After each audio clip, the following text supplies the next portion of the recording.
أباني خير الناس بيرا ولا كروا هلم يكو خير العالمين ولا شروا إمام لكي وقد جئته وانا وسبلي وما جزى الإمام سوانا لدى طبيبي وكما أهوى وكتبت محبوبي وكدت لقربه إخال اللقاء خير الورى نلت صفوى فقلت وإني مكركم في ودادي الحمد لله رب العالمين. سلام على من يركب الترف والقسوة. Exam 2025 it was success. توهمت أني قد مسست محمدا. الحمد لله رب العالمين. وأنا قني جارا وطوبى لي لمسوى. Ọdún yìí ló di number 1. سلام عليه من قديم متيمي. After 4. من أقصى بلاد الغرب للمصطفى المهوى. عليك الصلاة الله ثم سلامه محمد رسول الله. عليك الصلاة الله ثم سلامه وتحفظ نزلي عن ضلالي وعن إخوة. عليك الصلاة الله ثم سلامه حياتي لا تعظيم فيها ولا اللهوى. عليك الصلاة الله ثم سلامه وطه إمامي مصطفى سند الأقوى. فما ساقني ربه بعيد فراقه وطاع إمامي مصطفى سند الأقوى. فطاب مقامي بعد ذاك بمكاتي حلالي أسيم ولمقام لنا الأقوى. حلالي سجود عند بابي خاشعا مولانا الشيخ أحمد المجتمع أسائل ربا جل شانا لنا العفو. ويغنى لزمزم للميزاب لليجر للصفا لزمزم لزمزم لزمزم لزمزم لليجي ولليجر للصفا. وأسأله سترا وعفوا وتوبة. وأسأله عفوا وسيرا وتوبة. جماعة وجودا عيبة وجلالا وأبصرت من زعباجة وجمالا. جمالك وصون عيبة ومحبة فأنت أتام المرسلين كمالا. وكلكم عازا لمكارم ولأولى وما كالإمام الهاشمي كصالا. محمد محمد محمد محمد محمد محمد محمد يا خير الأنام وسيلتي. هباك إلهي من يفوت مقالا. وأنت وعبد البهدى مسود فانتهى إليك قديم رام منك منالا. وأنيك يا خير الأنام وسيلتي منيلي لدى اليوم الرهيب النوالا. وتيامني حبك سرت مجمجما على البر والعجوى هروم وصالا. فقدرت أوتاني وهاني وأسرتي أجوب فلا لم أشك كتبالا. بقولك دورا أو بيوف ومارة بباريس دار الفاسقين كسالا. بباريك يوم ثم يوما تجاولا Baba ve ju baba se lo kuti. قيرة أبكي هناك جمالا Baba ma fi عبد ara bale. الملك القرم قد جئت موهنا Se bi message lo fe so ومن soro. لنا أبكي فهبوا خيالا Baba oni soro. بيروت أن يحسين بالشرق قادما Annabi yuna. رسول إله العرش وهو تعالى O ma ti baba man so. راسي برا حلبت على موادتي Baba ma inna la yakafu la هنا سرودين النبي في Imam آلا Atolagbe. قد إتصموا بالأبولي أبولي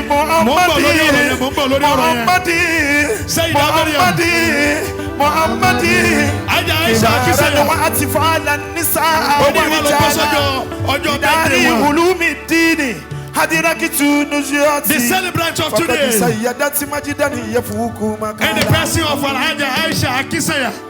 لا إله إلا الله يا رسول الله السلام عليك مولانا يا المكسر. رسول الله Al-Mudir. كيبورد لا إله إلا الله تابو يا رسول الله السلام عليك يا رسول الله بابا تي mo ṣe wọlé jọ́ Miladi níjọ́ Miladi Awiya mo ní يا رسول الله يا رسول الله Awiya gba. يا رسول الله يا رسول الله السلام عليك يا رسول الله أيوه يا رسول الله يا النبي يا رسول الله يا رسول الله السلام عليك الإمام لكيو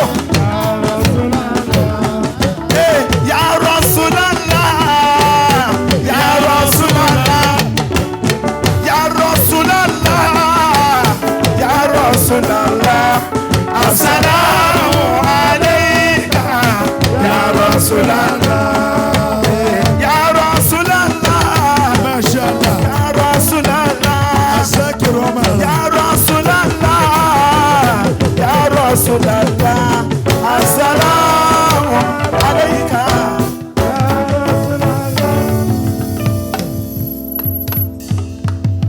ما شاء الله. Muhammad Rasulullah. sallallahu alayhi wa sallam. Mo ń sọ̀rọ̀ briefly nípa ọ̀rọ̀ ìtìhámù tá a parí yìí. Ìtìhámù ọdún yìí ó ní nọ́mbà 1 ìtìhámù tá a ṣe. Àwọn èyí tá a ti ṣe rí sẹ́yìn bóyá a ṣẹ̀ṣẹ̀ máa pín nọ́mbà tán báyìí. Àwọn èyí tá a ti ṣe rí sẹ́yìn bóyá a ṣẹ̀ wà ní 4th stage báyìí. Lọ́dún mi ó lè jẹ́ 2nd stage la wà báyìí. Àmọ́ ti pé a máa ti dé last stage ní irú táìmù yìí kò tí ì ṣẹlẹ̀ rí. So they happen to be the number 1. The first day. Òní ni ọjọ́ àkọ́kọ́ tí Ọlọ́run dárú ara yẹn. Yòǹbó Ànábì Muhammad. sallallahu alayhi wa sallam. Nígbà tí ètò yìí ń bọ̀ àwọn èèyàn ń dẹ́rù bà bàbá. Bàbá ó dẹ̀ ṣe dẹ́rù bà nínú tí mo mọ̀ mọ́ bàbá dáadáa nìyẹn.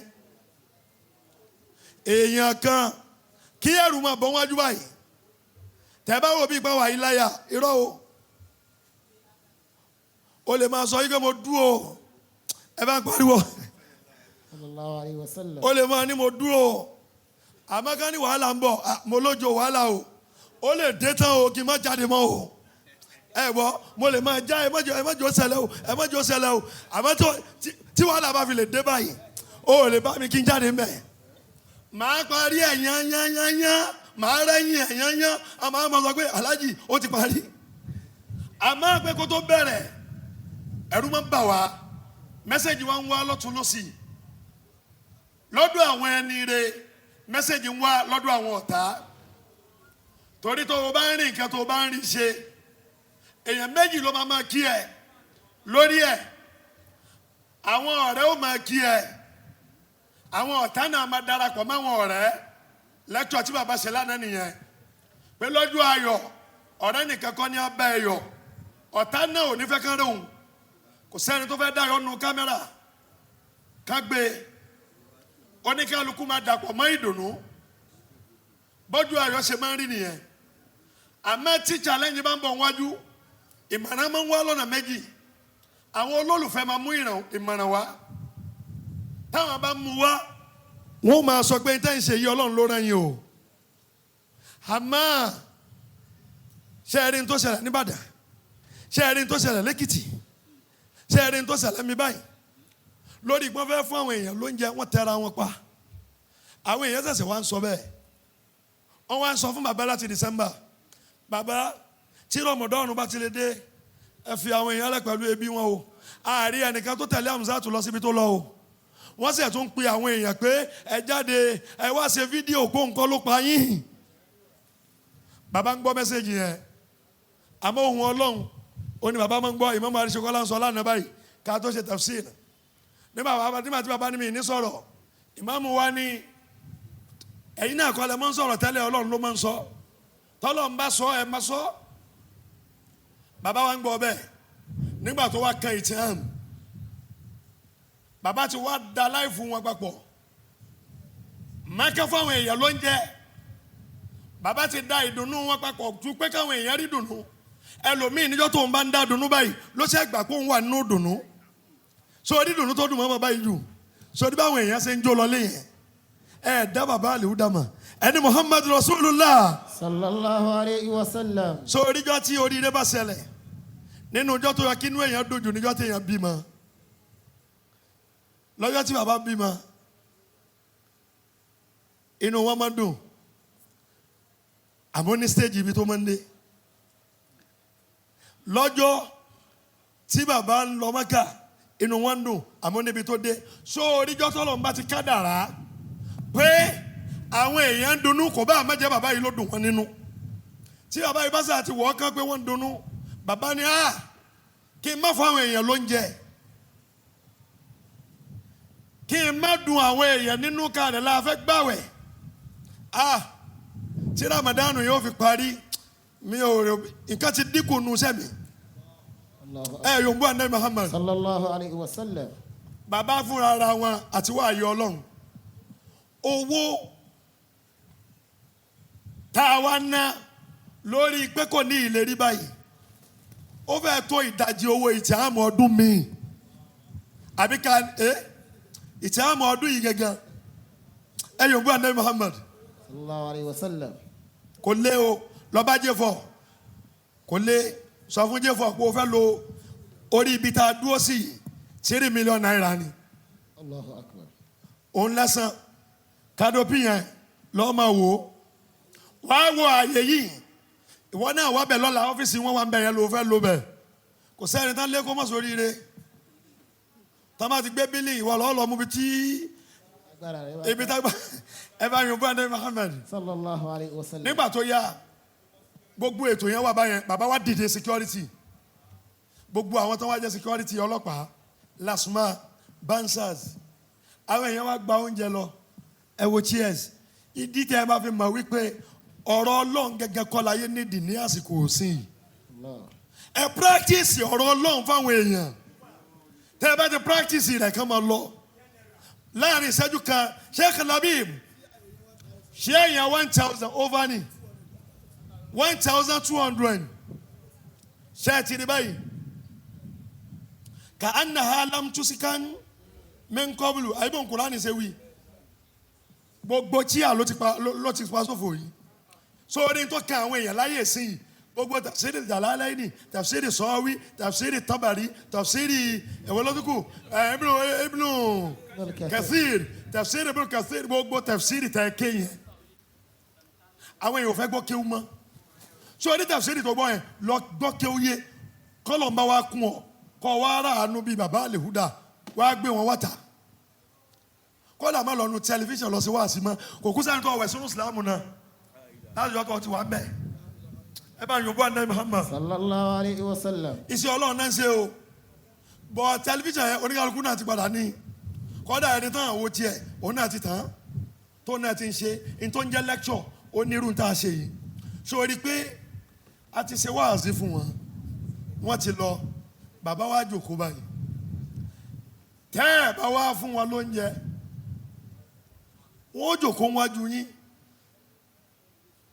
kèé ṣe ọ̀rọ̀ Ọlọ́run ẹnu yín náà wá gbọ́ kásìkò sínú tó ká lọ bòmí bá ṣe máa lọ bòmí náà nì tẹ́bi Ọlọ́run gángan ń ṣe wáàsí nínú ìlú yìí Maulana ẹ kú oríire ẹ kú iṣẹ́ tọ́lọ́run rán yín téèyàn bá tiẹ̀ lọ tó ẹbọ tó 1002 sí bárákì ṣé Sanwó-Olú ò ní wá mú pé ewé tálẹ́ńtọ́ gbé ẹbọ 1002 èèyàn náà gba ara ẹ̀sìn lọ dọ́kì àbọ̀dé Thomas káwọn lọ gbé Sanwó-Olú pé